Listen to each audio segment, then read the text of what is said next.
আমাৰ মৰমীয়াল দয়ালু পবিত্ৰ পিতা, আমি নৰকত যাবলগীয়া পাপী আছিলোঁ। আমাৰ পাপবিলাকক বচাবলৈ তুমি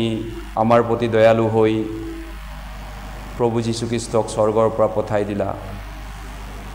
প্ৰভু যীশুখ্ৰীষ্টই ক্ৰুচত মৃত্যুবৰণ কৰি আমাৰ গোটেই পাপৰ কাৰণে তেওঁৰ গোটেইখিনি তেজ একেবাৰতে বোৱাই শেষ কৰি দিলে।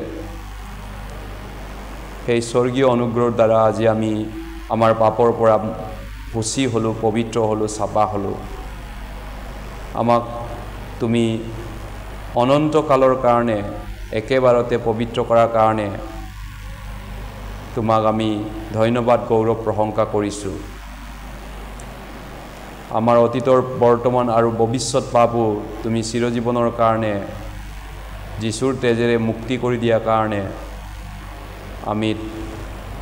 এই স্বৰ্গীয় অনুগ্ৰহ পোৱা লোক হিচাপত তোমাৰ কাৰণে আমি বাকী বছৰ জীয়াই থাকিব পাৰিম। এই স্বৰ্গীয় অনুগ্ৰহ কথা আমি যেন সদায় মনত ৰাখিম আৰু যিমান দিন পৃথিৱীত জীয়াই থাকোঁ তেতিয়ালৈকে যেন আমি তোমাক সেৱা কৰিম। আমাক এনেকুৱা বৰদান, আশীৰ্বাদ দান কৰা। যিসকলে যোৱাকালি তোমাৰ অনুগ্ৰহ, উদ্ধাৰ, মুক্তি, পৰিত্ৰাণ বুজি পালে, তোমাৰ সেই মহা আচৰিত কৰ্মৰ কাৰণে তোমাক ধন্যবাদ জনাইছোঁ। আজি এই পুৱাবেলাও তুমি আমাক কথা কওক, তোমাৰ পবিত্ৰ বাক্য আমি জানিব বিচাৰিছোঁ, তোমাৰ পবিত্ৰ ইচ্ছা আমি বুজিব বিচাৰিছোঁ। পবিত্ৰ আত্মা দয়া কৰি আমাৰ মাজত থাকি এতিয়া কথা কওক, আমাক তুমি বাট দেখুৱাই নিয়ক, আমাক সত্য ৰাস্তা দেখুৱাওক। এই সকলো প্ৰাৰ্থনা প্ৰভু যীশুখ্ৰীষ্টৰ নামত কৰিছোঁ, যিজনে আমাৰ কাৰণে ক্ৰুচত মৰি আমাক প্ৰেম কৰিলে। আমেন। আহক আমি বাইবেলৰ পৰা এটা পদ মেলিছোঁ। প্ৰথমতে বাইবেল শাস্ত্ৰ মেলিছোঁ, ৰোমিয়া 4 অধ্যায়লৈ গৈছোঁ। ৰোমিয়া 4 অধ্যায়, ৰোমান চেপ্টাৰ 4। যদি আপোনাৰ শাস্ত্ৰখন আছে মেলিব, ৰোমিয়া 4 অধ্যায়।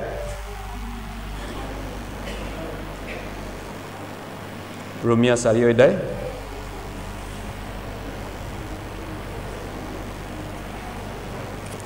ৰোমিয়া 4 অধ্যায় 7 আৰু 8 পদ, 7 আৰু 8।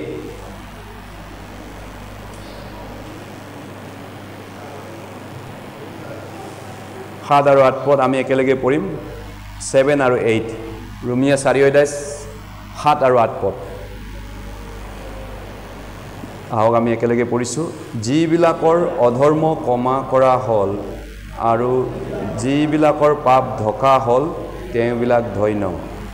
যি মানুহৰ অৰ্থে প্ৰভুৱে পাপ গণনা নকৰিব, তেওঁ ধন্য। আমেন। আচৰিত! কি ঈশ্বৰৰ মিৰাকুল, কি ঈশ্বৰৰ দয়া, কি ঈশ্বৰৰ অনুগ্ৰহ যে অনন্ত জীৱন ঈশ্বৰে আমাক দিলে। সেই অনন্ত জীৱন আমি কৰ্ম কৰি, ধৰ্ম কৰি পোৱা নাই, ঈশ্বৰে আমাক দিলে, দান দিছে, গিফ্ট দিছে। আৰু সেই অনন্ত জীৱনৰ কথা আমি যোৱা 2টা দিন শিকিলোঁ। যোহন 17 অধ্যায় 3 পদত অনন্ত জীৱনৰ মালিক, পৃথিৱীৰ আটাইতকৈ জনপ্ৰিয় ব্যক্তি, জনপ্ৰিয় লোক যীশুখ্ৰীষ্টই কৈছে অনন্ত জীৱন কেনেকৈ লাভ কৰিব পাৰি। গতিকে যিজন সত্য একক ঈশ্বৰ, যোহন 17 অধ্যায় 3 পদত কৈছে, একক সত্য ঈশ্বৰ যি তোমাক আৰু তুমি পঠোৱা যীশুখ্ৰীষ্টক জনা, এয়েই অনন্ত জীৱন। অনন্ত জীৱন কি হয়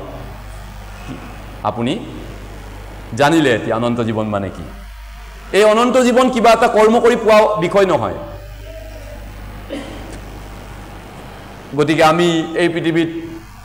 জন্ম হৈছোঁ, আমাক সৃষ্টি কৰিছে, আমাৰ সৃষ্টিকৰ্তাই আমাক অনন্ত জীৱন দিব বিচাৰিছে আৰু তেওঁ আমাক অনন্ত জীৱন দিয়াটো তেওঁৰ ডিউটি হয়, তেওঁৰ দায়িত্ব হয়। তেওঁ আমাক সৃষ্টি কৰিছে আৰু আমাৰ দায়িত্ব হয় সেই অনন্ত জীৱন পোৱাটো। আমি ল'ব লাগে অনন্ত জীৱনটো, চিৰকলীয়া অমৰকৰীয়া জীৱনটো। এইটো বিষয়টো যোৱা 2টা দিন আমি অধ্যয়ন কৰিলোঁ। ঈশ্বৰ সৃষ্টিকৰ্তা, ঈশ্বৰ দিওঁতা, আমি কোন হয়? আমি লওঁতা। বায়ু, বতাহ, পানী ঈশ্বৰে ফ্ৰীকে দিছে। আপোনাক বায়ু ঈশ্বৰে দিছে, বতাহ দিছে ফ্ৰীকে, কিন্তু যদি আপুনি উশাহ নলয় আপুনি মৰিব। দিয়া সত্ত্বেও যদি গ্ৰহণ নকৰে আপুনি মৰিব। অক্সিজেন ফ্ৰীকে দিয়া আছে। ঠিক তেনেকৈ অনন্ত জীৱন ঈশ্বৰে আপোনাক দিছে, কিন্তু যদি আপুনি তাক গ্ৰহণ নকৰে, এইটো আপোনাৰ নিজৰ দায়িত্ব হ'ব। অনন্ত জীৱন ফ্ৰীকে দিয়া হয়। মানুহে সুখী হ'ব বিচাৰে এই পৃথিৱীত সুখী জীৱন সবেই সুখী হ্যাপিনেছ হ'ব বিচাৰে কেনেকৈ পাব পাৰে গতিকে মানুহে ভাবে যে 100 বছৰ এই বয়সত মানুহে কেনেকৈ সুখী জীৱন কৰিব পাৰে তেওঁলোকে ভাবে বহুত টকা পইচা গতিলে তেওঁলোকৰ সুখী হ'ব গাড়ী মটৰ বিল্ডিং থাকিলে সুখী হ'ব বহুত মানুহে তেনেকৈ বুলি ভাবে কিন্তু আমাৰ জীৱনৰ জীয়াই থকাৰ উদ্দেশ্য সেইবিলাক নহয় জীয়াই থকাৰ আহিলা হ'ব পাৰে গাড়ী মটৰ বিল্ডিং এটা ঘৰ জীয়াই থকাৰ আহিলা হ'ব পাৰে কিন্তু জীৱনৰ উদ্দেশ্য নহয় জীৱনৰ উদ্দেশ্য আপোনাৰ অনন্ত জীৱন পাই স্বৰ্গত যোৱাটো গতিকে এই পাপৰ সমস্যাটো আপুনি সমাধান কৰিলে আপুনি স্বীকাৰ কৰিলেও আপোনাৰ পৰা পাপ এটাও গুচি নাযায় গতিকে যিজনে পাপ কৰিছে তেওঁৰ লগতে পাপ থাকে আৰু তেওঁ নিজে পাপটো দূৰ কৰিবলৈ তেওঁৰ সাধ্য নাই কোনোবা গোটেই চাৰ্চত জন্ম হৈ বুঢ়া বুঢ়ী হৈ চাৰ্চতে মৰিলেও তেওঁৰ পাপটো গুচি নাযায় কোনোবা সপোন দেখিলেও পৰবাকা দেখিলেও তেওঁৰ পাপ যোনে কৰিছে তেওঁৰ লগতে পাপ থাকে আৰু কোনোবা যদি বাইবেল বহুত পঢ়িছে জ্ঞান লৈছে তথাপি মুখস্থ কৰিছে তথাপিতো তেওঁৰ পাপ যদি সমস্যা সমাধান হোৱা নাই তেওঁ নৰকতে যাব কোনোবা থিওলজি সেমিনাৰী পঢ়িছে যদি তেওঁৰ কিন্তু পাপ মোচন হোৱা নাই তেওঁ 10টা ডিগ্ৰী লৈও তেওঁ নৰকতে যাব গতিকে এই পাপৰ সমস্যাটো সমাধান কৰাটো আমাৰ সাধ্য নাই আমি হ্যান্ডেল কৰিব নোৱাৰো আমাক যোনে সৃষ্টি কৰিছে আমাক যোনে বনাইছে বিশ্বব্ৰহ্মাণ্ড যোনে সৃষ্টি কৰিছে তেওঁৰ বাহিৰে এই সমস্যাটো সমাধান কৰাৰ সাধ্য মানুহৰ নাই মানুহৰ অসাধ্য কিন্তু ঈশ্বৰৰ সকলো সাধ্য বাইবেলে কৈছে ইয়া মানুহৰ অসাধ্য গতিকে পৰিত্ৰাণ কেনেকৈ আহে বাইবেলৰ যিটো পৰিত্ৰাণ যীশু খ্ৰীষ্টৰ নামৰ অৰ্থটো হৈছে পৰিত্ৰাণ আন কাটো পৰিত্ৰাণ নাই পাচনি কৰ্ম 4:12 কৈছে স্বৰ্গৰ তলত মানুহৰ মাজত দিয়া এনে আন কোনো নাম নাই যাৰে আমি পৰিত্ৰাণ পাব পাৰো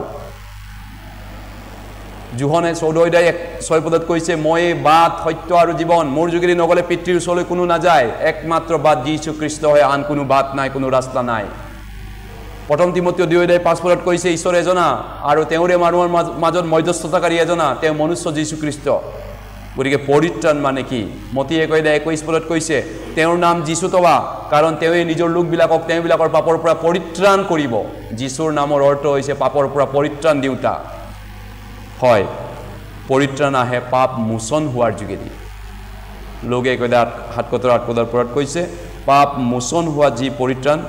সেই পৰিত্ৰাণৰ জ্ঞান তেওঁৰ মানুহবিলাকক দিবলৈ the meaning of salvation is the forgiveness of sin yes কোনোবাক যদি উৰিছে আপুনি পৰিত্ৰাণ পালেনে কোনোবা বহুত বছৰ গিৰ্জাত যোৱাত মানুহ এটাক মই উৰিছিলো আপুনি পৰিত্ৰাণ পালেনে তেওঁ কৈছে মই পাইছো পৰিত্ৰাণ সঁচাকেনে তেতিয়ালে মই আন এটা প্ৰশ্ন তেওঁ সুধিছিলো আপোনাৰ পাপৰ সমস্যাবিলাক শেষ হ'লনে আপোনাৰ পাপ না আছেনে নাই নাই মোৰ এতিয়াও পাপ আছে কিন্তু পাপটো হলে মই এৰিব পৰা নাই পাপৰ সমস্যাৰ পৰা মই পৰিত্ৰাণ পোৱা নাই তাৰ মানে তেওঁ পৰিত্ৰাণটো ভুলকে বুজিলে পৰিত্ৰাণৰ অৰ্থই তেওঁ বুজি পোৱা নাই পৰিত্ৰাণ বুলি ক'লে পাপৰ পৰা সমস্যাৰ পৰা সমাধান হৈ যোৱাটোকে কৈ পৰিত্ৰাণ পোৱা মানুহ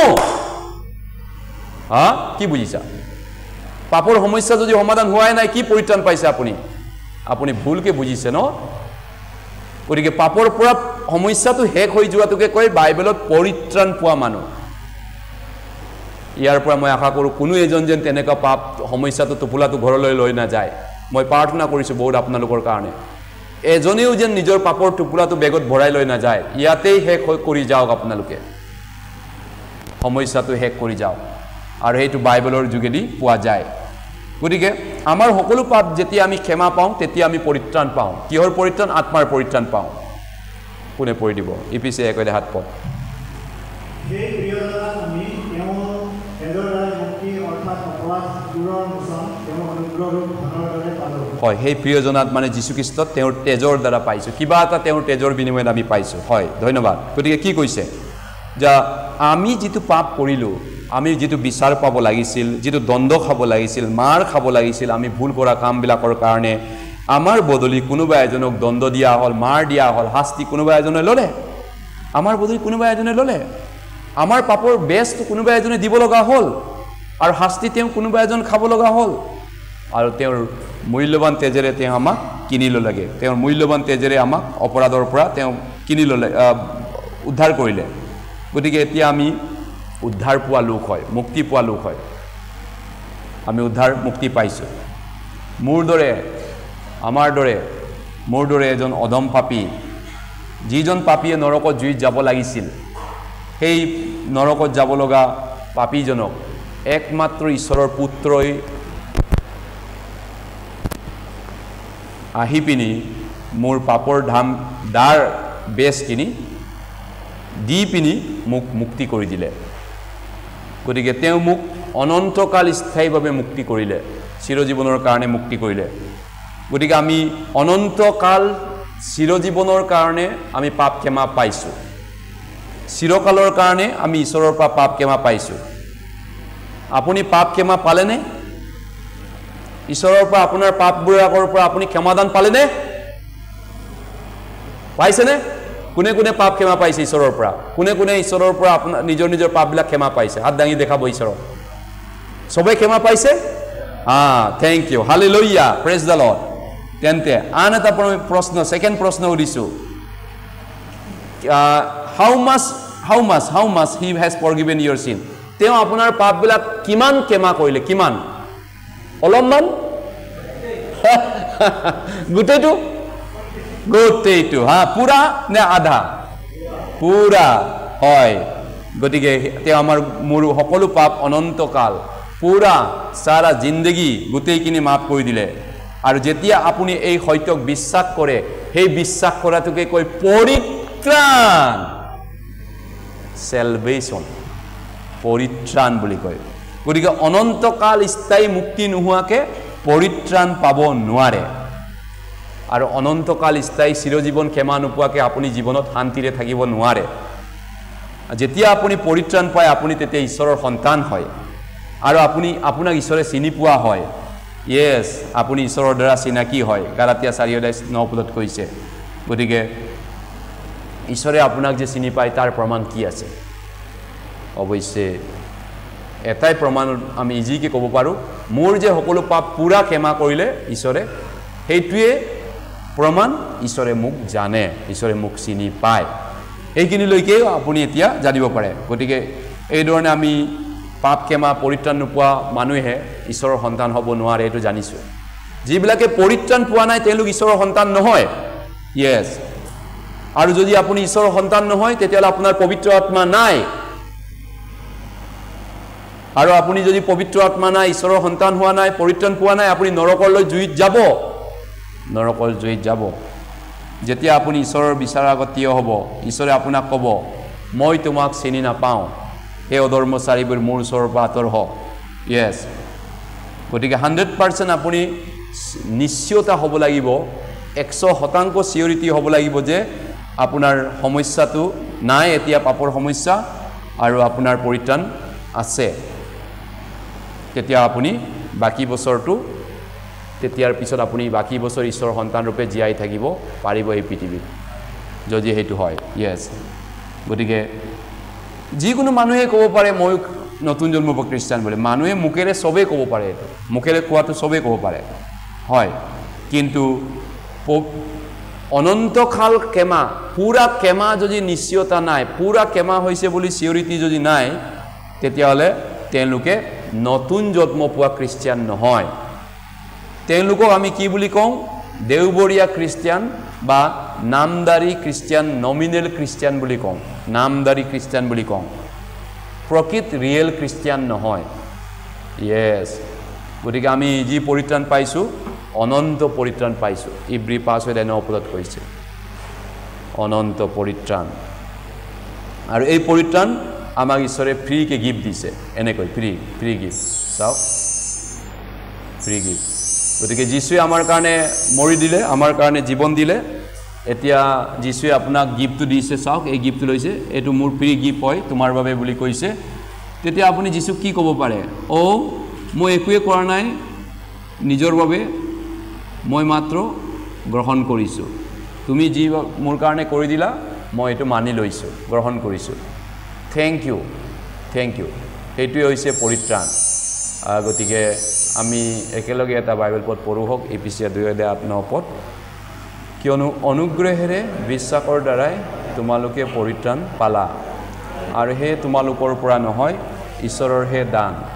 কোনেও যেন শ্লাঘা কৰিব নোৱাৰে এই নিমিত্তে হে কৰ্মৰ পৰাও নহয় গতিকে পৰিত্ৰাণ ঈশ্বৰে কিয় ফ্ৰী কৰিব লগা হ'ল কাৰণ ইয়াৰ দাম ইমানেই ইয়াৰ যদি ফ্ৰী নকৰে ইয়াৰ দামটো কোনেও উবতাব পৰা সাধ্য নাই কিমান ট্ৰিলিয়ন বিলিয়ন পাপৰ দামটো হয় পাপৰ বেছটো মৃত্যু হয় ইয়াৰ আপুনি নিজে আপুনি উবতাবলৈ শক্তি নাই পাপৰ ধাৰখিনি উবতাই দিবলৈ ঈশ্বৰক ঘূৰাবলৈ আপোনাৰ মোৰ শক্তি নাই গতিকে ঈশ্বৰে ফ্ৰী কৰি দিব লগা হ'ল ফ্ৰী মানে কি ইয়াৰ দাম দিব নালাগে আপুনি স্বৰ্গলৈ যাবলৈ আপুনি একো দাম দিব নালাগে ইয়াৰ বিনিময়ত আপোনাৰ পৰা পইচা লোৱা নাযায় আপোনাৰ পৰা ভাল কাম লোৱা নাযায় আপোনাৰ ভাল মন এটা নালাগে আপোনাৰ নিজৰ কৰ্ম ধৰ্ম চেষ্টা নালাগে এইটোৱে আপুনি আৰ্জিব নোৱাৰে আপুনি এটো আৰ্জিব কষ্ট কৰি কান্দি পিনি পাব নোৱাৰে স্বীকাৰ কৰি কষ্ট কৰি পৰিশ্ৰম মেহনতৰে পাব নোৱাৰে কাৰণ এইটো ফ্ৰী হয় আপুনি কৰ্ম কৰিব নোৱাৰে ধৰ্ম কৰিব নোৱাৰে আপুনি একো নিজৰে উদ্ধাৰ পাব নোৱাৰে মাত্ৰ বিশ্বাসৰ দ্বাৰা আপুনি স্বৰ্গত যাব পাৰে কিছুমান ভাবে মাত্ৰ বিশ্বাসৰে স্বৰ্গত যাব পাৰে তেনেহলে আপোনাক মই দ্বিতীয় প্ৰশ্ন দিম আপোনাৰ পাপৰ বেছ কিমান তেনেহলে যদি বিশ্বাসেৰে যদি স্বৰ্গত না যায় ফ্ৰীকে যদি হোৱা নাই পাপৰ বেছ কিমান বাইবেলৰ মতে ঈশ্বৰৰ মতে পাপৰ বেছ কি মৃত্যু তেনেহলে আপুনি মৰিব লাগিব তাৰ পিছতে স্বৰ্গত যাব পাৰিব স্বৰ্গতো যাব নোৱাৰে আপোনাৰ টেষ্টটো ভেলু নাই আপোনাৰ পাপ তেজত পাপ আছে সেইটোৰে আপুনি পাপ ধুব নোৱাৰে পাপ নথকা এজনক ধুবলৈ দিব লাগিব তেনেহলে আপুনি মই স্বৰ্গত যাব নোৱাৰো ইয়েস গতিকে ঈশ্বৰৰ এইটো গিফ্ট হয় আৰু এই গিফ্ট যেতিয়া আপুনি গ্ৰহণ কৰে আমি তেতিয়া লগে লগে ইমিডিয়েটলি পৰিত্ৰাণ পাওঁ লগে লগে এইটো গিফ্ট গ্ৰহণ কৰিছে চাওক এইয়া তেওঁ লগে লগে পৰিত্ৰাণ পাইছে এইটো ফ্ৰী হয় বিনামূল্যে পোৱা হয় বিনামূল্যে ধাৰ্মিক হৈছে ইয়েস গতিকে এইটো ইব্ৰী 9:12 পদ কোনে পঢ়ি দিব সাগৰ আৰু তামৰীৰ তেজৰ গুণে নহয় কিন্তু তেওঁ নিজৰ তেজৰ গুণে একেবাৰতে পবিত্ৰ স্থান সোমাই অনন্ত কালস্থায়ী মুক্তি উপাৰ্জন কৰিলে হয় যোৱাকালি আমি ইতিমধ্যে এই বাইবেল পদটো চাইছোঁ ইয়াৰ অৰ্থটো হৈছে যীশুখ্ৰীষ্টই আমাৰ পাপৰ যিটো পেমেণ্ট আছিলে যেটো ধাৰ উবতাব লাগিছিলে সেই পেমেন্টটো পুৰা দি দিলে পুৰা আমাৰ জন্মৰ পৰা মৃত্যুলৈকে আমি যি পাপ কৰিলে আছে সেইখিনি গোটেইখিনি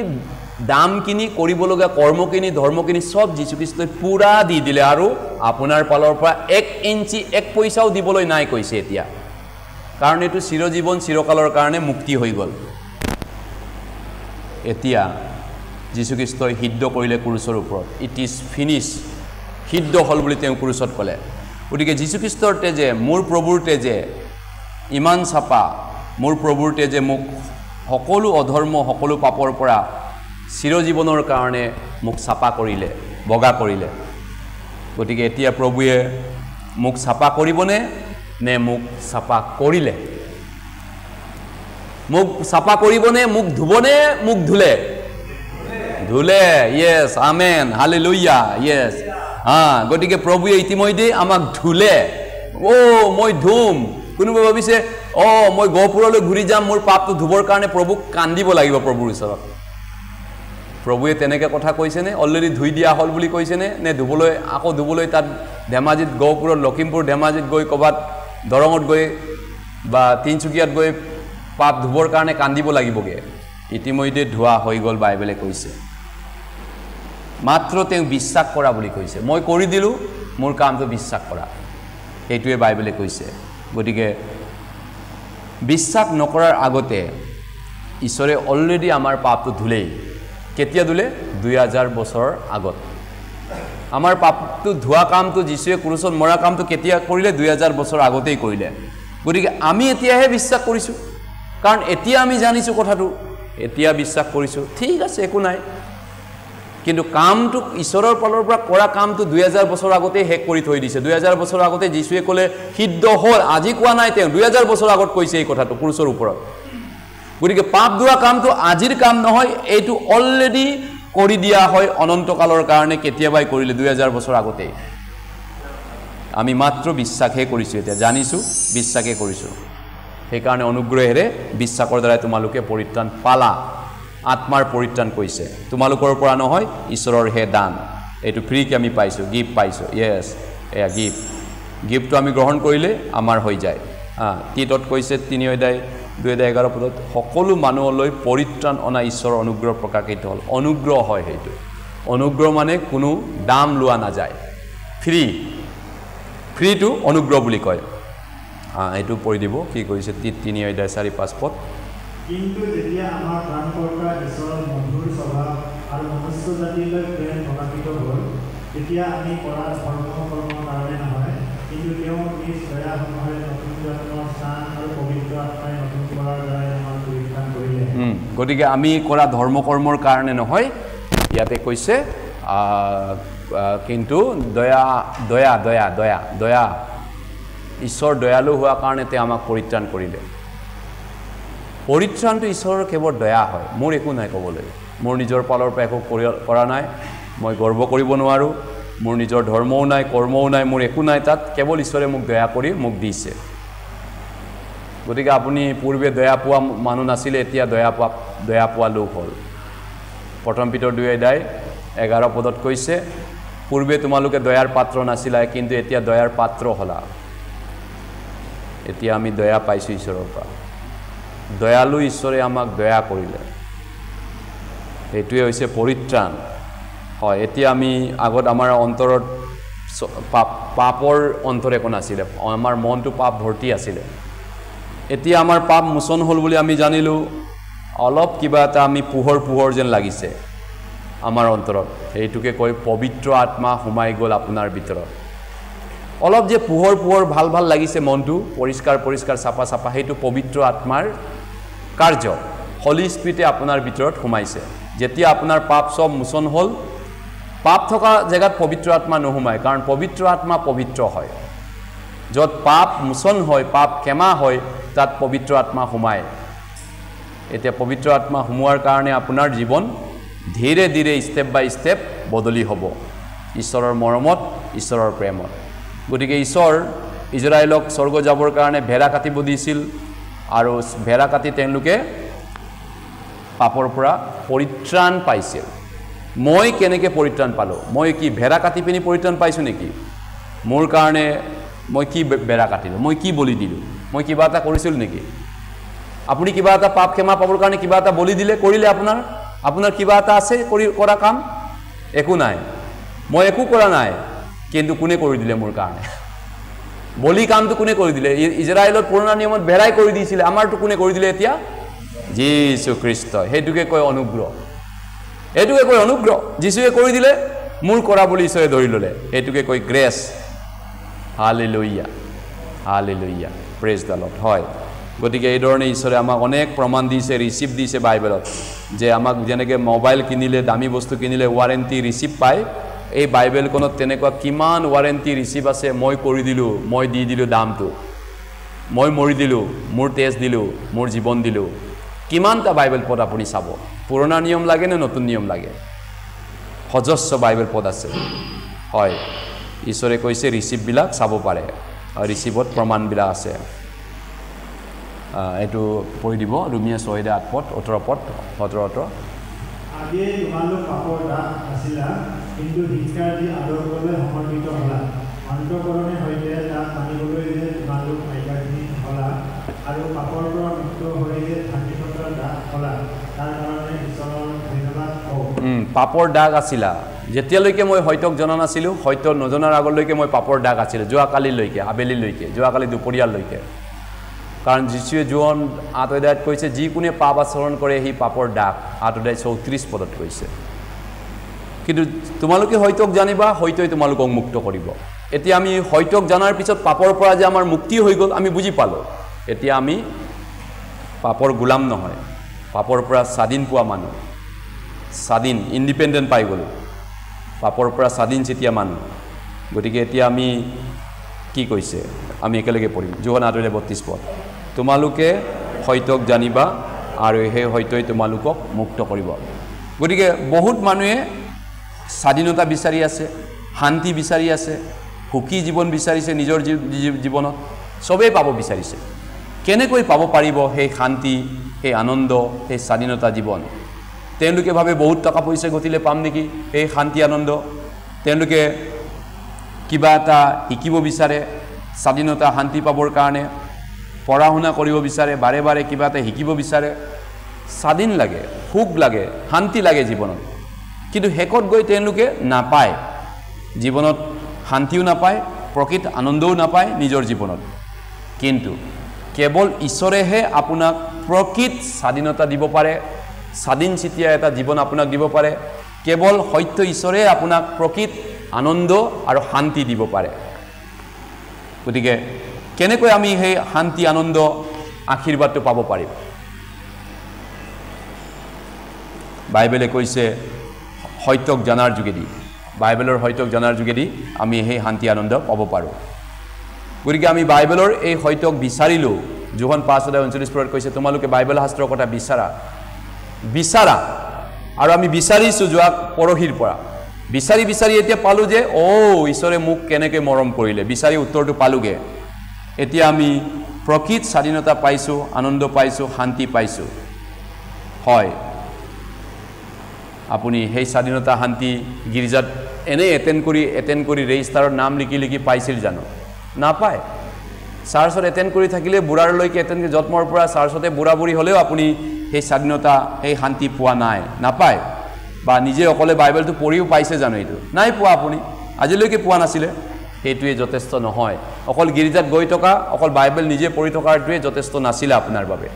আজি এই সেমিনাৰত আহি আপুনি সত্যক জানিলে সত্যই আপোনাক মুক্তি কৰিলে ইয়েছ সেইটো আপুনি জানিলোঁ গতিকে আমাৰ অপৰাধ ঈশ্বৰে মোচন কৰিলে চা পঢ়ি দিয়া মই তোমাৰ অপৰাধবোৰ মেঘৰ দৰে আৰু তোমাৰ পাপবোৰ সাপৰ দৰে দূৰ কৰিলোঁ তুমি মোলৈ ঘূৰি আহা কিয়নো মই তোমাক মুক্ত কৰিলোঁ গতিকে ঈশ্বৰে মুক্ত কৰিলে কৰিম নহয় ইতিমধ্যে কৰা হ'ল নাৰিকল ফালিলে যেনেকৈ বগা কৰি দিয়ে তেনেকৈ আমাক বগা কৰিলে যীশুৱে কৈ দে অতৰপৰত কৈছে তোমালোকৰ পাপবোৰ সেন্দুৰ বৰণীয়া হ'লেও ভেড়াৰ নোমৰ দৰে বগা হৈ পৰিব ভেড়াৰ নোম মানে নাৰিকলৰ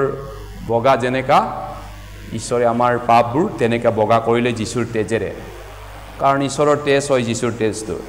গতিকে আমাৰ পাপৰ পে'মেণ্ট ক্লিয়াৰ হৈ গ'ল মুক্ত কৰিলোঁ বুলি কৈছে কৰিম বুলি কোৱা নাই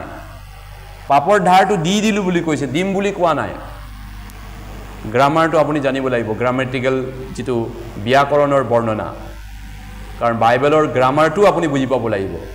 কৰিম বুলি ক'লে বেলেগ কৰিলোঁ বুলি ক'লে বেলেগ পাপটো ক্ষমা দিম বুলি ক'লে বেলেগ পাপটো ক্ষমা দিলোঁ বুলি ক'লে বেলেগ এতিয়া বাইবেলে কি কৈছে কৰিলোঁ পাপ ক্ষমা মুক্ত কৰিলোঁ দি দিলোঁ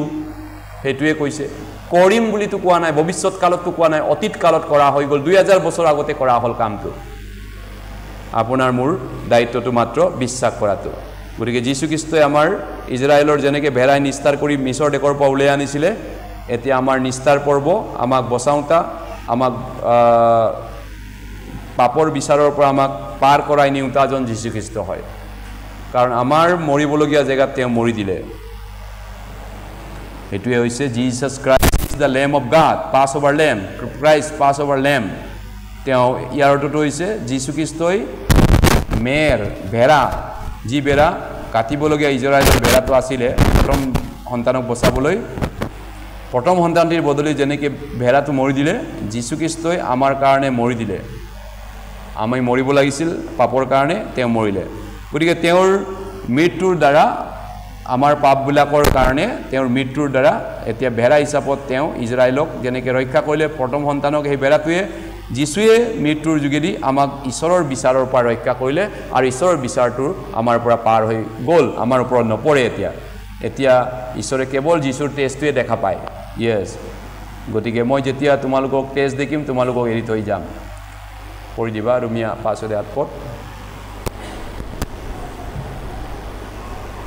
কিন্তু ঈশ্বৰে আমালৈ তেওঁৰ প্ৰেমৰ প্ৰমাণ দিছে কাৰণ ইতিপূৰ্বে যেতিয়া আমি পাপী আছিলোঁ তেতিয়া খ্ৰীষ্টই আমাৰ কাৰণে প্ৰাণ দিলে ইয়েছ এইটো স্পষ্ট প্ৰমাণ ঈশ্বৰে আপোনাক মোক ভাল পায় আমাৰ মাজৰ কোনেও ঈশ্বৰক প্ৰথমতে প্ৰেম কৰিব নোৱাৰে আমি জন্মৰ পৰা পাপী হয় আমি পাপী অন্তৰেখন লৈ জন্ম পাইছোঁ আমাৰ পাপী স্বভাৱ সিনফুল নেচাৰ আছে আমি ইজনে কাকবাই ঘৃণা কৰোঁ কাকবাই বেয়া পাওঁ আমাৰ কাৰোবাৰ প্ৰতি আমাৰ বেয়া ভাৱ আছে অন্যৰ প্ৰতি গতিকে আমি স্বভাৱ প্ৰকৃতিটোৱে আমাৰ কি হৈছে ঈশ্বৰৰ পৰা আমি ঈশ্বৰক প্ৰেম কৰিব নোৱাৰোঁ ঈশ্বৰক প্ৰেম কৰাৰ বদলি আমি চেঁচা মনৰ মানুহ স্বাৰ্থপৰ মানুহ হয় আমাৰ স্বভাৱটো সেলফ চেণ্টাৰ হাৰ্ট আমি আত্মকেন্দ্ৰিক আপোনপেটীয়া মানুহ আমি মানুহ মাত্ৰে ঈশ্বৰৰ বিৰোধী মানুহবিলাক এনেকুৱা আইডিয়া জীয়াই আছে যেন ঈশ্বৰ নাই তেনেকৈ তেওঁলোকৰ মতে জীয়াই আছে গতিকে প্ৰেমৰ উৎপত্তি সেই উৎপত্তিটো মানুহৰ পৰা নহয় স্বৰ্গৰ পৰা হৈছে প্ৰেম হেনো স্বৰ্গীয় হয় প্ৰেম স্বৰ্গীয় হয় প্ৰেমৰ উৎপত্তি ভেটি ফাউণ্ডেশ্যন ঈশ্বৰৰ পৰা আহিছে গতিকে সকলো প্ৰেমৰ আধাৰ সকলো প্ৰেমৰ উৎপত্তি ঈশ্বৰৰ পৰা হৈছে ৰোমিয়া 5:8 কৈছে ঈশ্বৰে আমালৈ তেওঁৰ প্ৰেমৰ প্ৰমাণ দিছে কাৰণ ইতিপূৰ্বে যেতিয়া আমি পাপী আছিলোঁ তেতিয়া খ্ৰীষ্টে আমাৰ কাৰণে আপোন প্ৰাণ দিলে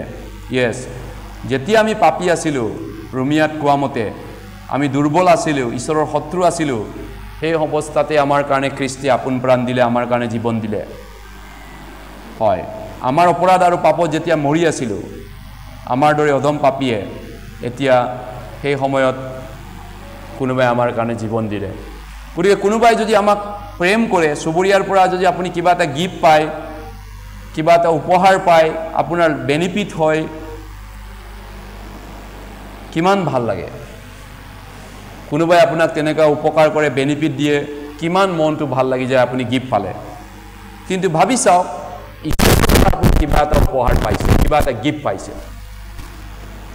ঈশ্বৰৰ পৰা হয় এইটো কেনেকুৱা হ'ব আচৰিত নহ'বনে গতিকে এইটো এটা স্পষ্ট প্ৰমাণ ঈশ্বৰে আপোনাক মোকো বহুত ভাল পায় আৰু তেওঁ সেইকাৰণে আমাৰ দৰে কাটিব লগা পাপীক ভেড়াৰ দৰে কাটিব লগা পাপীক আমাক নাকাটি যীশুৰ কাটিবলৈ দিলে এইটো কৈছে পঢ়ি দিবা প্ৰথম জন 4:10 ঈশ্বৰৰ এডাল পুত্ৰৰ দ্বাৰাই আমি জীৱন লাভ কৰিবলৈ ঈশ্বৰে তেওঁ জগতলৈ পঠালে ইয়াতে আমালৈ ঈশ্বৰৰ প্ৰেম প্ৰকাশিত আছে ঈশ্বৰক যে আমি প্ৰেম কৰিলেও তেনে নহয় কিন্তু তেওঁহে আমাক প্ৰেম কৰিলে আৰু আমাৰ পাপৰ প্ৰায়শ্চিত্ত হ'বলৈ পুত্ৰ পঠাই দিলে ইয়াতে প্ৰেম আছে গতিকে প্ৰেম ইয়াতেহে আছে গতিকে প্ৰেমটো ঈশ্বৰৰ পৰা আছে তেওঁ নিজৰ পুত্ৰক পঠাই দিলে আমি তেওঁক প্ৰেম কৰা নাই ইয়েছ আমাৰ প্ৰেমৰ তেনেকুৱা পাৱাৰ নাই তেওঁ আগত প্ৰেম নকৰাকৈ আমি তেওঁক আগে বাগে আমি গৈ পিনি প্ৰেম কৰা নাই তেওঁ আগে বাগে জীৱনটো দিলে আমাক উপস্থিত দিলে আমাৰ কাৰণে আৰু তাৰ বিনিময়তে আমি তেওঁক ধন্যবাদ এটা দিব পাৰোঁ ইয়েছ সেইটো সঁচা কথা গতিকে যীশুৱে আপোনাৰ কাৰণে জীৱন দিলে কিয় জীৱন দিলে আপুনি সুধিব পাৰে তেতিয়া তেওঁ আপোনাক জবাব দিব মই তোমাক ভাল পাওঁ ইয়েছ জবাব এটাই আই লাভ ইউ মই তোমাক প্ৰেম কৰোঁ মই তোমাক ভাল পাওঁ সেইকাৰণে মই তোমাৰ কাৰণে মৰি দিছোঁ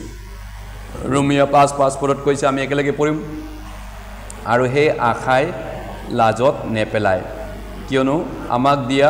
পবিত্ৰ আত্মাৰ দ্বাৰাই আমাৰ হৃদয়ত ঈশ্বৰৰ প্ৰেম বাকি দিয়া হৈছে গতিকে পবিত্ৰ আত্মা আমাৰ অন্তৰত সোমোৱাটোৱে প্ৰমাণ আমি পৰিত্ৰাণ পাইছোঁ এইটোৱে পৰিত্ৰাণৰ প্ৰমাণ আপুনি যে পৰিত্ৰাণ পাইছে উদ্ধাৰ পাইছে স্বৰ্গ যাব তাৰ প্ৰমাণ কি আছে বাইবেলে কৈছে আমাক দিয়া পবিত্ৰ আত্মাৰ দ্বাৰা হৈছে কেনেকৈ আমি ঈশ্বৰৰ প্ৰেমটো বুজি পালোঁ এই পবিত্ৰ আত্মাৰ বিনিময়ত যোহন 3:16 কৈছে কাৰণ ঈশ্বৰে জগতক ইমান প্ৰেম কৰিলে তেওঁ নিজৰ একমাত্ৰ পুত্ৰকে দান কৰিলে যাতে যিকোনো তেওঁ বিশ্বাস কৰে তেওঁ নষ্ট নহয় কিন্তু অনন্ত জীৱন পায় হয় স্পষ্ট প্ৰমাণ God's love me so much কিছুমানে ঈশ্বৰৰ প্ৰেমটো সৰু বুলি ভাবে ঈশ্বৰে মোক অলপমান ভাল পায় বুলি ভাবে অলপমান বাইবেলে কৈছে God so loved the world so much ঈশ্বৰে জগতক ইমান প্ৰেম কৰিলে ইমান অলপমান নহয় ঈশ্বৰ মৰমীয়া কি কৰিব পাৰোঁ মই তেওঁৰ কাৰণে ঈশ্বৰ ইমান ডাঙৰ অন্তৰ এখন আছে ইমান ভাল পায় তেওঁ মোৰ দৰে অদম পাপীক বচালে হয় আমি একেলগে পঢ়িম 2 Korinthiya 5:14 পদ কাৰণ খ্ৰীষ্টৰ প্ৰেমে আমাক সীমাবদ্ধ কৰি ৰাখিছে কাৰণ আমি নিশ্চয় কৰিলো যে সকলোৰ বাবে এজন মৰিল এতেকে সকলো মৰিল yes the love of the Christ compel us আমি সবে পাপী আছিলো আমাৰ অপৰাধ পূৰ্বপুৰুষ আদামৰ কাৰণে গতিকে আদামে পাপ প্ৰথম পাপ কৰিলে গতিকে আমি সকলো মৰিব লাগিছিল কিন্তু যিশুৱে ধাৰ্মিক কাম কৰিলে আমি সবে ধাৰ্মিক হলো yes মই নিজে ধাৰ্মিক হোৱা নাহে যিশুৱে ধাৰ্মিক কৰিলে যিশুৱে মোৰ কাৰণে মৰি দিলে মোৰ পাপবিলাকৰ ধাম তেওঁ দি দিলে হয় আমাৰ সকলোৰ কাৰণে এটো যদি সত্য হয় তেওঁ মোৰ কাৰণেও মৰিলে কাৰণ ময়ো এই সকলোৰ মাজত এজন ময়ো হয় সকলোৰ বাবে মৰিল কৈছে এজনা মৰিল সকলোৰ কাৰণে এতেকে সকলো মৰিল এই সকলো বুলি কওঁতে ময়ো আছো তাৰ মাজত এজন আপুনিও আছে সবে আছে yes hallelujah গতিকে আমি এতিয়া সেই মৰম প্ৰেম বুজাৰ পিছত আমি তেওঁ কেনেকৈ উভতামগে হয় এটো অলপমান ক'ব লাগিব আৰু পুৰণা নিয়মৰ মুক্তি পৰিত্ৰাণৰ কথা অলপ ক'ব লাগিব অলপমান মই এতিয়া আদাম হাৱাৰ পুৰণা নিয়মৰ পৰা আদাম পৰিত্ৰাণ পুৰণা নিয়মৰ পৰা ক'ব বিচাৰিছো গতিকে এডেন বাৰী ঈশ্বৰে বনাইছিল এডেন বাৰী বনাই পিনে আদাম হাৱাক তাত থৈছিল আৰু এডেন বাৰীত ঈশ্বৰে তেওঁলোকক প্ৰেম দিছিল প্ৰেম পাবলৈ সৃষ্টি কৰিছিল ঈশ্বৰে প্ৰেমো কৰিছিল আদাম হাৱা ঈশ্বৰক প্ৰেমো কৰিব লাগিছিল গতিকে সেইটো ঈশ্বৰৰ উদ্দেশ্য আছিল মানুহ সৃষ্টি কৰাত গতিকে সেই কাৰণে ঈশ্বৰে ডাঙৰ এখন বাগিচা এডেন আনন্দৰ নগৰ বাগান এখন দিলে ঈশ্বৰে আশীৰ্বাদ কৰিলে বহুবংশ হ'বলৈ দিলে আৰু ঈশ্বৰে তেওঁলোকক বৰ ঈশ্বৰৰ লগত সুখী আৰু আনন্দৰে সুখী জীৱন যাপন কৰিবলৈ আৰম্ভ কৰিলে যেতিয়ালৈকে তেওঁলোকে ঈশ্বৰৰ বিৰুদ্ধে পাপ কৰা নাছিল ঈশ্বৰৰ এগেইনষ্টে যোৱা নাছিল ঈশ্বৰে আদামক ক'লে বাৰীৰ গছজোপা বাৰীৰ মাজত থকা বাৰীৰ সকলো গছৰ ফল স্বচ্ছন্দে আনন্দৰে মনেৰে খাব পাৰা কিন্তু বাৰীৰ মাজত থকা ভাল বেয়া জ্ঞান দেউতাৰ বৃক্ষৰ ফল হ'লে নাখাবা যিদিনা তাক খাবা সেইদিনাই তুমি অৱশ্যে মৰিবা কৰি দিবা কি ঈশ্বৰে আদেশ দিছিল সকলো খাব দিছিল এটা মাত্ৰ আজ্ঞা আছিল এডেন বাৰীত আৰু ঈশ্বৰ দিবই মানুহক এই আজ্ঞা দিলে তুমি বাৰীৰ সকলো বৃক্ষৰ ফল স্বচ্ছন্দে খাব পাৰা কিন্তু ভাল বেয়া জ্ঞান দেউতা বৃক্ষৰ ফল হ'লে নাখাবা কিয়নো যিদিনা তাক খাবা সেইদিনাই তুমি নিশ্চয় মৰিবা গতিকে এডেন বাৰীত বহুত কেইটা আজ্ঞা নাছিলে 10 আজ্ঞাও নাছিলে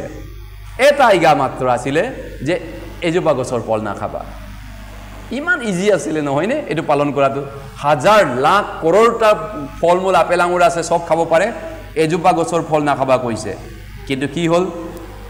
শয়তান হাব ৰূপে আহিল হাৱাক পৰীক্ষা কৰিলে তুমি খালে নমৰা গতিকে শয়তান সেই সময়ত স্বৰ্গৰ পৰা লুচিফাৰে নামি আহি তেওঁ ষ্টেচন কৰিছিল আৰু শয়তানে এডেন বাৰীত ৰখি থকা সময়ত তেওঁ কি কৰিছিল মিছা কথা কৈছিল আদামক হাৱাক বিশেষকৈ হাৱাক গতিকে শয়তানে মিছা কথা ক'লে যে তুমি যেতিয়া এই ফলটো খাবা যদি খোৱা তুমি ঈশ্বৰৰ নিচিনা হ'বা ঈশ্বৰৰ নিচিনা হ'বা বুলি ক'লে তোমাৰ চকু খোল খাব তুমি ঈশ্বৰৰ নিচিনা হ'বা গতিকে শয়তান প্ৰথমতে হাৱাক পৰীক্ষা কৰিলে হাব ৰূপে আহি পিনি তাৰপিছত ফল নিকেট কৰা ফলটো খাব দিলে এই ধৰণে খাবলৈ ভাল চাবলৈ ভাল জ্ঞান দিয়াৰ কথাটো মনোমোহা যেন দেখি গতিকে তাই ছিঙি খালে তাৰপিছত তাইৰ আত্মা লগে লগে মৰি গ'ল এইটো কাৰেণ্টটো যেনেকৈ কাটি দিলে টিভিটো অফ হৈ যায় সিস্টেমটো অফ হৈ যাব কাৰেণ্ট গুচি গ'লে তেনেকৈ তেওঁৰ কাৰেণ্টটো গুচি গ'ল ঈশ্বৰৰ লগত কানেকশ্যনটো টাৱাৰটো ছিঙি গ'ল সেইটোকে কয় মৰা লগে লগে মৰি গ'ল তাৰপিছত তেওঁ আকৌ লগত তেওঁৰ স্বামীকো দিছে তুমিও খোৱা মৰি যদি একেলগে মৰো যদি একেলগে জিম দিয়া এটা আদামো খালে দুইটাই খালে গতিকে যিদিনা খাবা সেইদিনাই মৰিবা যদিও শাৰীৰিকভাৱে মৰা নাই আত্মিকভাৱে লগে লগে মৰিল গতিকে ঈশ্বৰে এডেন বাৰীৰ পৰা তেওঁলোকক খেদি বাহিৰ কৰিলে তাৰপিছত এডেন বাৰীৰ পৰা বাহিৰ যোৱাৰ পিছত তেওঁলোকে নিজৰ জীৱিকা নিজে আৰ্জিব লগা হ'ল জীৱিকা মানে কি জানেনে প্ৰফেশ্যন জীয়াই টকাৰ আহিলাটো নিজে উপাৰ্জন কৰি খাব লাগিব কোৰ মাৰি নিজে খাব লাগিব ফলমূল নিজে খেতি বাতি কৰিব লাগিব বাগানত কাম কৰিব লাগিব কিবা এটা কাম কৰিব লাগিব সবে কিবা নহয় কিবা এটা কাম কৰি খাব লাগিব এতিয়াৰ পৰা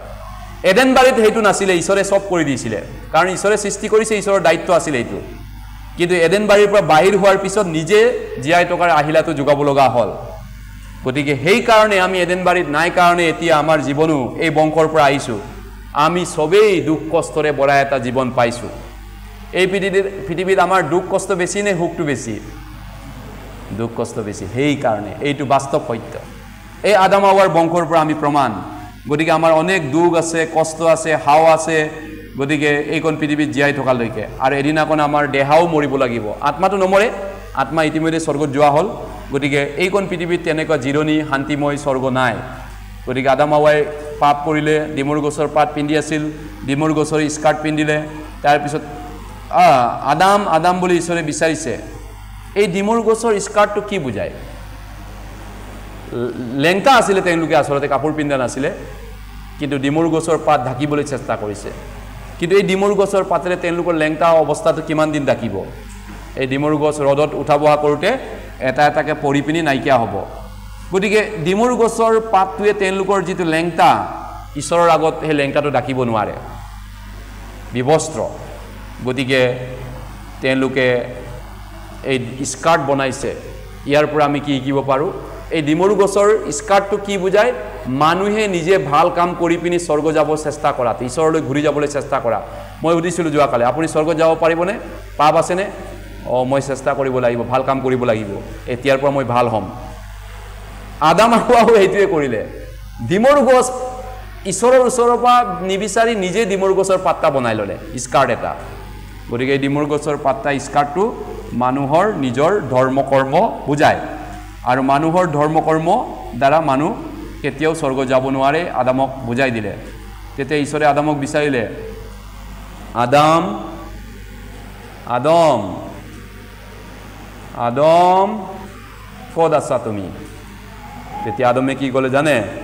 বাৰীৰ মাজত মই লেংটা হৈ কাৰণে লুকাই আছোঁ। মই লেংটা, আপোনাক লাজ লাগে দেখাবলৈ।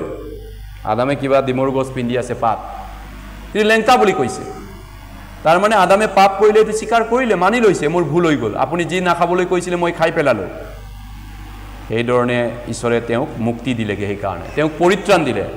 তেওঁ স্বীকাৰ কৰিলে যে তেওঁৰ ভুল হৈ গ'ল। সেইকাৰণে ঈশ্বৰে আদাম হাৱাৰ কাৰণে কি কৰিলে? এটা ভেড়া আনিলে, আৰু সেই ভেড়াটোৰ লৈ পাপটো ট্ৰেন্সফাৰ কৰিলে, আৰু ভেড়াটোক বলি কাটি পিনি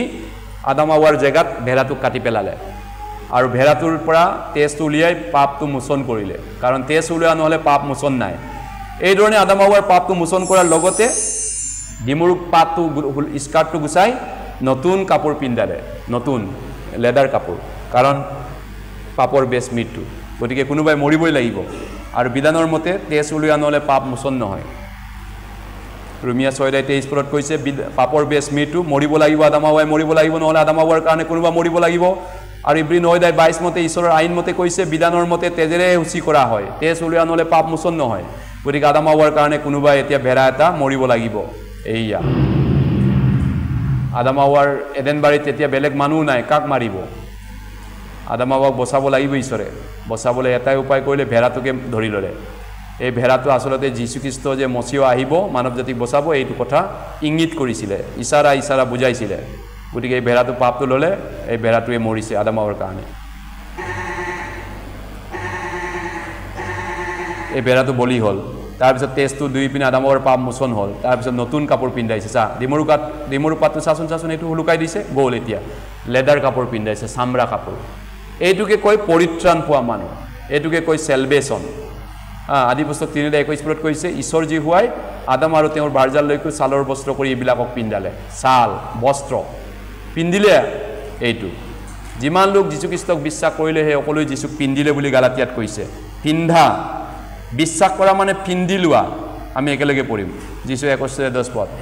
মই জিহুৱাত অতিকৈ আনন্দ কৰিম, মোৰ প্ৰাণে মোৰ ঈশ্বৰৰ উল্লাস কৰিব, কিয়নো যেনেকৈ দৰাই যেনেকৈ মাৰা নিজকে বিভূষিত কৰে, আৰু কইনাই যেনেকৈ অলংকাৰে শোভিত কৰে, তেনেকৈ তেওঁ মোক পৰিত্ৰাণ ৰূপ বস্ত্ৰ পিন্ধালে, আৰু ধাৰ্মিকতাৰ ৰূপ চলাৰে মোক ঢাকিলে। গতিকে ঈশ্বৰে মোক কিমান প্ৰেম কৰিলে, কিমান মৰম কৰিলে।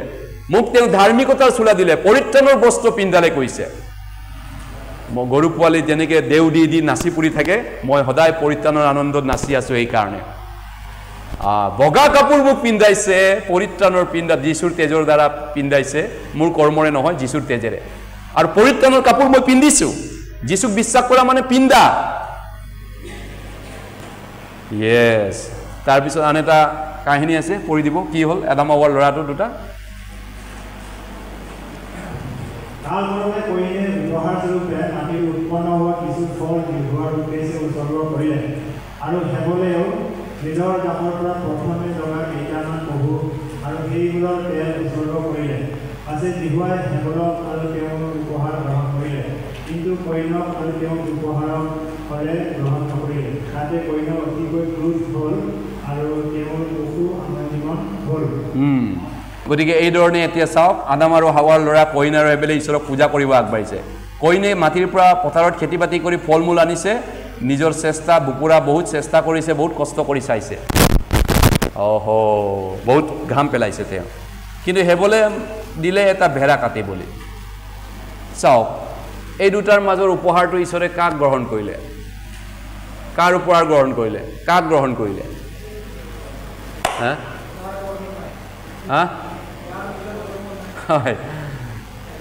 হেবলক গ্ৰহণ কৰিছে ৰাইট হেবলক আৰু হেবলৰ উপহাৰক গ্ৰহণ কৰিছে কি কাৰণে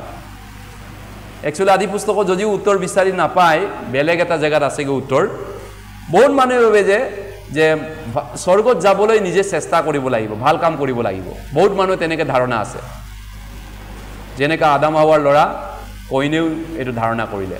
গতিকে দুইজনে মা দেউতাকৰ পৰা কাহিনীটো শুনিছে চাগে এডেনবাৰীত কি হৈছিল আচলতে কেনেকৈ ভেড়া এটা কাটি ঈশ্বৰে তেওঁলোকৰ পাপ মোচন কৰিলে সেই কথা নিশ্চয় তেওঁলোকে শুনিছিলে কিন্তু কইনে বুজি নাপালে অৰ্থটো নিগুৰ তত্ত্বটো কিন্তু হেবলে বুজি পালে গতিকে হেবলে সেইকাৰণে ইয়াত উত্তৰটো বাইবেলত দিছে ইব্ৰী 11:4 আমি একেলগে পঢ়িম উত্তৰ ইয়াতে আছে বিশ্বাসৰ গুণে হেবলে ঈশ্বৰৰ উদ্দেশ্যে কইনতকৈ উত্তম বলিদান উৎসৰ্গা কৰিলে আৰু তাৰ দ্বাৰাই তেওঁ যে ধাৰ্মিক ইয়াৰ সাক্ষ্য পালে আৰু তাৰ দ্বাৰাই তেওঁ মৃত্যু হৈ এতিয়ালৈকে কথা কৈ আছে বিশ্বাসৰ গুণে হেবলৰ উপহাৰ ঈশ্বৰে গ্ৰহণ কৰিলে এতিয়া যোৱাকালি কৈছে কিছুমানে মই চেষ্টা কৰিব লাগিব চেষ্টা কৰা মানে কি আপুনি কৰ্ম কৰি স্বৰ্গত যাব বিচাৰিছে নহয় জানো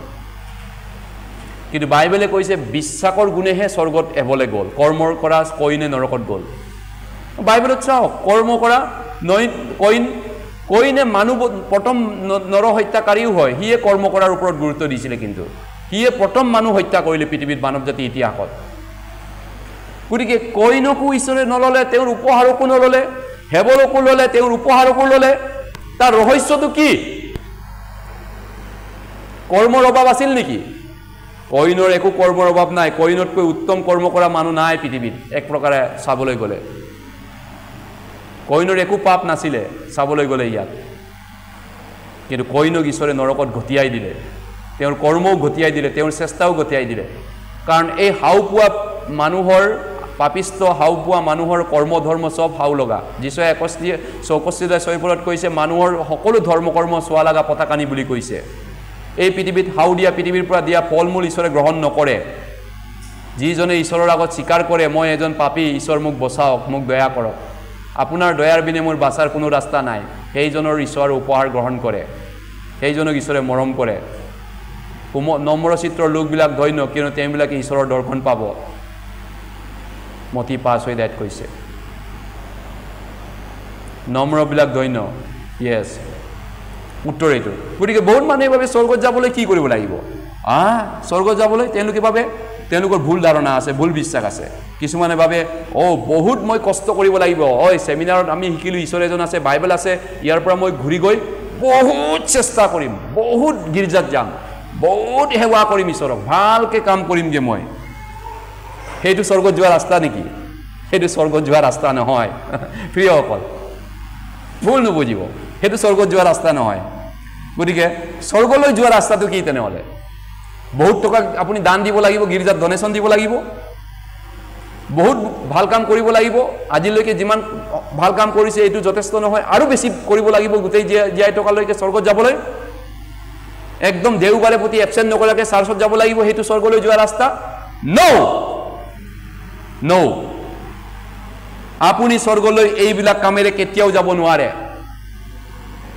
কাৰণ পাপী মানুহৰ প্ৰত্যেকটি ধৰ্ম কৰ্ম হাওপোৱা গালাতিয়া 3:10 কৈছে যিকোনোৱে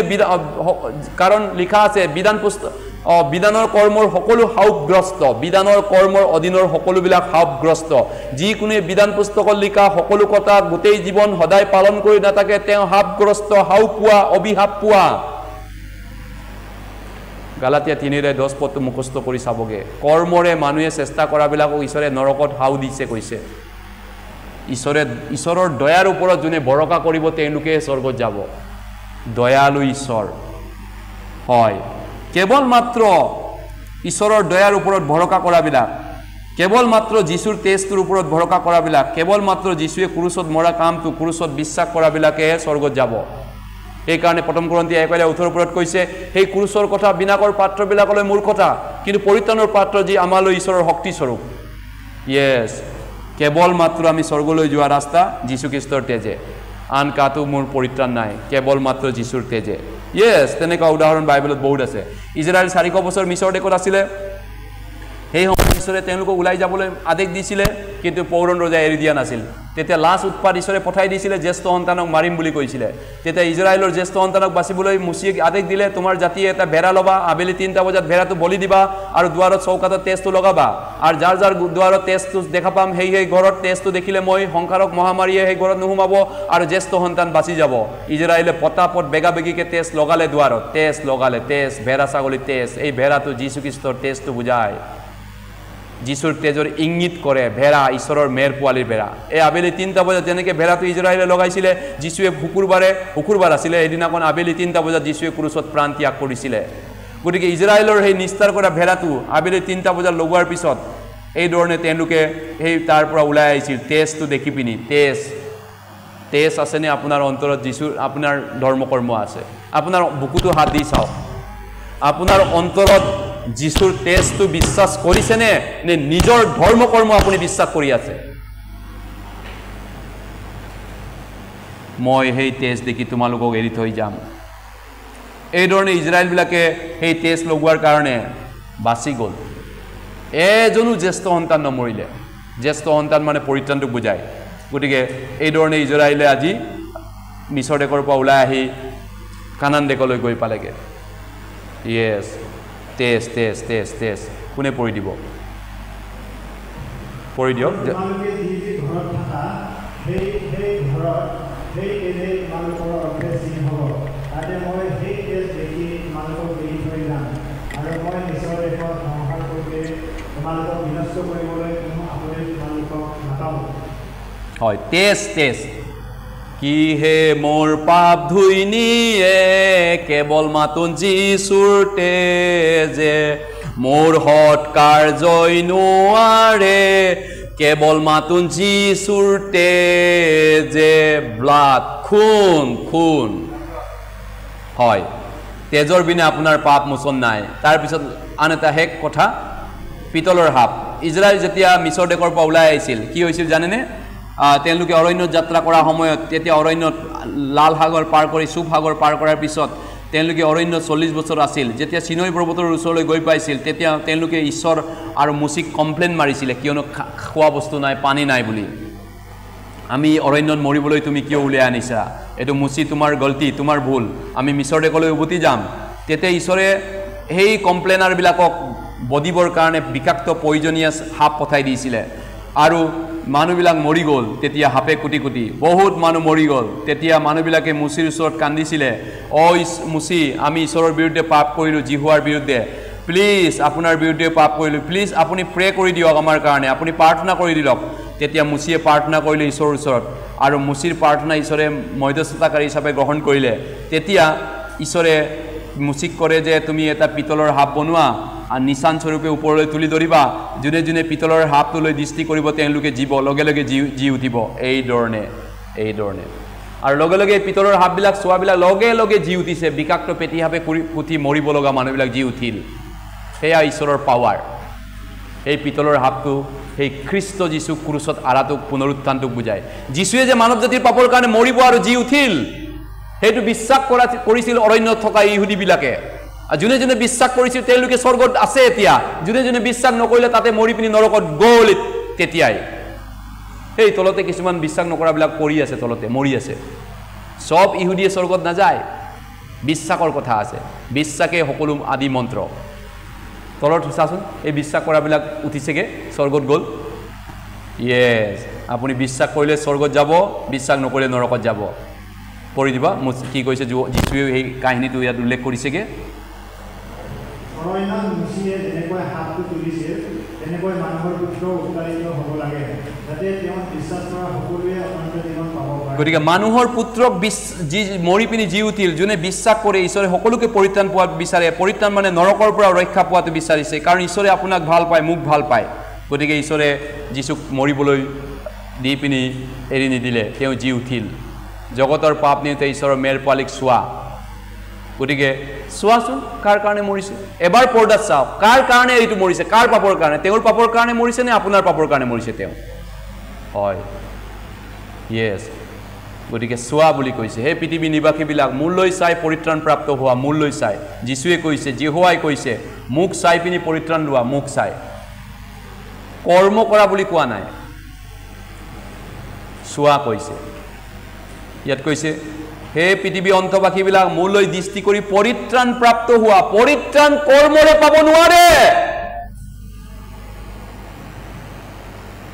পৰিত্ৰাণ মাত্ৰ ঈশ্বৰলৈ বিশ্বাসৰ দ্বাৰা পাব পাৰে চোৱা পৰিত্ৰাণ লোৱা আপোনাৰ মোৰ পাপৰ কাৰণে তেওঁ মৰিল গতিকে চাবলৈ সহজ কৰ্ম কৰি আপুনি স্বৰ্গত যাব নোৱাৰে কৰ্ম কৰিবলৈ বহুত কষ্ট কাম ঈশ্বৰৰ বিধানটো কোনেও পালন কৰিব নোৱাৰে 100% গতিকে আমি স্বৰ্গত যাব নোৱাৰোঁ তেনেহ'লে এই সকলো ঘটনাবিলাকে কি ইংগিত কৰে এতিয়া আমি চামাৰাই জুই চাওঁ আদাম হাৱাৰ কাৰণে এটা ভেড়া মৰিছিল হেবলৰ কাৰণে এটা ভেড়া মৰিছিল ইজৰাইলে হাইকাট কৰা তম্বুত ভেড়া বলি কাটিছিল পিতলৰ সাপ তাৰপিছত ইজৰাইল 400 বছৰ বন্দিত্বৰ পিছত ওলাই অহা নিস্তাৰ বৰ্বৰ ভেড়া এই সকলোবিলাক কাৰোবাৰ ইংগিত আছিলে কোনোবা এজনক ইশাৰা কৰি ঈশ্বৰে পুৰণা নিয়মত বুজাইছিলে কোনোবা এজন মচিয়ৰ কথা ইংগিত কৰিছে কোন আছিলে এই মচিয়জন ঈশ্বৰৰ পৰা পঠোৱা এই ভেড়াটো কোন হয় যীশু খ্ৰীষ্ট ৰাইট এজনেই হয় গোটেই বাইবেলটো যীশুক কৈছে প্ৰত্যেকটি বাইবেল পদে যীশুৰ কথা কৈছে সেইকাৰণে যীশু যোহন 5:39 যীশুৱে কৈছে তোমালোকে বাইবেল শাস্ত্ৰখন বিচৰা কিয়নো তাত তোমালোকৰ অনন্ত জীৱন আছে গোটেই বাইবেলখনে যীশুকে ইংগিত কৰে বাকিবিলাক ছায়াটো আছিল মাত্ৰ চেডো গতিকে আমি একেলগে পঢ়িম আমি শেষ কৰিম এতিয়া চাহ বিৰতি লৈ যাম কিন্তু আমি একেলগে পঢ়িছোঁ কিন্তু যিজনে কৰ্মকাৰী নহয় ঈশ্বৰ ভক্তিহীনক ধাৰ্মিক বুলি গণিত কৰা জনাত বিশ্বাস কৰে তেওঁৰ সেই বিশ্বাস ধাৰ্মিকতাৰ অৰ্থে গণিত হয় গতিকে কৰ্ম নকৰাকে আমি স্বৰ্গলৈ গ'লোঁ কৰ্ম নকৰাকে আমি ধাৰ্মিক হ'লোঁ কি মিৰাকুল ইয়াতকৈ ডাঙৰ মিৰাকুল আপোনাক লাগে কিছুমানে মিৰাকুল বিচাৰি ফুৰে অদ্ভুত কাম বিচাৰে চমৎকাৰ কাম বিচাৰে লাষ্টত শয়তানৰ মুখত সোমাই যায় তেওঁলোকে শয়তানৰ পাল্লাত পৰে গতিকে চমৎকাৰটো এইটো যে একো কাম নকৰাকে আমাৰ দৰে অধমক ঈশ্বৰে ধাৰ্মিক পবিত্ৰ আৰু ঈশ্বৰৰ নিচিনা ধাৰ্মিক কৰি পেলালেগে ঈশ্বৰৰ যেনেকৈ চাপা আমিও চাপা হৈ গ'লে একে সমান যীশুৰ তেজৰ দ্বাৰা ইয়াতকৈ মিৰাকুল আপোনাক কি লাগে ইয়াতকৈ মহান শক্তি কি লাগে ঈশ্বৰ ইয়াতকৈ মহান প্ৰেম আপুনি কি বিচাৰিছে ঈশ্বৰৰ পৰা ঈশ্বৰৰ দয়া ঈশ্বৰৰ মৰম ঈশ্বৰৰ প্ৰেম যীশুৱে কৈছে যোহন 10:28-29 আৰু মই সেইবিলাকক অনন্ত জীৱন দিওঁ তাতে সেইবিলাক কেতিয়াও নষ্ট নহ'ব আৰু কোনেও মোৰ হাতৰ পৰা সেইবিলাকক কাঢ়ি নল'ব মোৰ পিতৃ যিজনে সেইবিলাকক মোক দিলে তেওঁ সকলোতকৈ মহান সেই পিতৃৰ হাতৰ পৰা কোনেও ল'ব নোৱাৰে অনন্ত জীৱন এনেকুৱা বিষয় কেতিয়াও নষ্ট হ'ব নোৱাৰে এবাৰ অনন্ত জীৱন পালে আপুনি কেতিয়াও নষ্ট নহয় এই অনন্ত জীৱনটো ইয়েছ আপুনি মই অনন্ত জীৱন পোৱাৰ পিছত এতিয়া ঈশ্বৰৰ মৰম প্ৰেম পোৱা মানুহ হয় কাৰণ ঈশ্বৰে জগতক ইমান প্ৰেম কৰিলে তেওঁ নিজৰ একমাত্ৰ পুত্ৰকে দান কৰিলে যাতে যিকোনো তেওঁৰ বিশ্বাস কৰে তেওঁ নষ্ট নহয় কৈছে নষ্ট নহয় আৰু আপুনি নৰকত আপুনি কেতিয়াও নাযায় স্বৰ্গত আপুনি গ'ল সদায় স্বৰ্গত যাব গতিকে এই বিষয়টোৱে মই ক'ব বিচাৰিছোঁ দুই ধৰণৰ অৱশ্যে মন পালটন আছে ইয়াৰ পিছত আমি পাতিম দুই ধৰণৰ মন পালটনৰ কথা চাহ বিৰতিৰ পিছত অলপ খ্ৰীষ্টিয়ান জীৱনৰ কথা পাতিবলৈ আছে এইখিনিলৈ আহিছে পৰিত্ৰাণৰ কথা শেষ স্বৰ্গ যোৱা ৰাস্তা শেষ এইখিনিলৈকে কিন্তু খ্ৰীষ্টিয়ান জীৱনটো কেনেকৈ কৰিব অলপ চাহ বিৰতি এতিয়া কৰিম আৰু চাহ একাপ খাই লগে ফাৰ্ষ্টত পটু ল'ম পটু লোৱাৰ পিছত চাহ বিৰতি কৰি 10 মিনিট ল'ম তাৰপিছত আমি খ্ৰীষ্টিয়ান জীৱনৰ কথা পাতিম তাৰপিছত টেষ্টিমনি ল'ম ঠিক আছে প্ৰাৰ্থনা কৰোঁ মৰমীয়াল দয়ালু পবিত্ৰ পিতৃ আমাৰ সকলো পাপৰ কাৰণে জীৱন দিওঁতা প্ৰভু যীশু, আমাক চাফা কৰোঁতা, পাপৰ পৰা চাফা কৰোঁতা ঈশ্বৰ, ধন্যবাদ। এতিয়া আমি পাপৰ পৰা চাফা হোৱা মানুহ হয়, গতিকে আমাক তেনেকুৱাকৈ জীৱন কৰিবলৈ সহায় কৰা, যাতে আমি জগতৰ পাপীবিলাকৰ লগত লেটি পেটি হৈ তেওঁলোকৰ লগত যেন মিলি নাযাওঁ, কুকুৰ গাহৰিৰ দৰে যেন তেওঁলোকৰ দৰে জীৱন যাপন একে ষ্টাইলত নকৰোঁ, আমি বৰঞ্চ ঈশ্বৰৰ সন্তানৰ দৰে, পোহৰৰ সন্তানৰ দৰে চলোঁ। আমাক আশীৰ্বাদ কৰা, জ্ঞান বিদ্যা দিয়া, শেষলৈকে চলাই নিয়া, এই প্ৰাৰ্থনা প্ৰভু যীশুৰ নামত খুজিছোঁ, আমেন। প্ৰেজ দ্য লৰ্ড, ধন্যবাদ।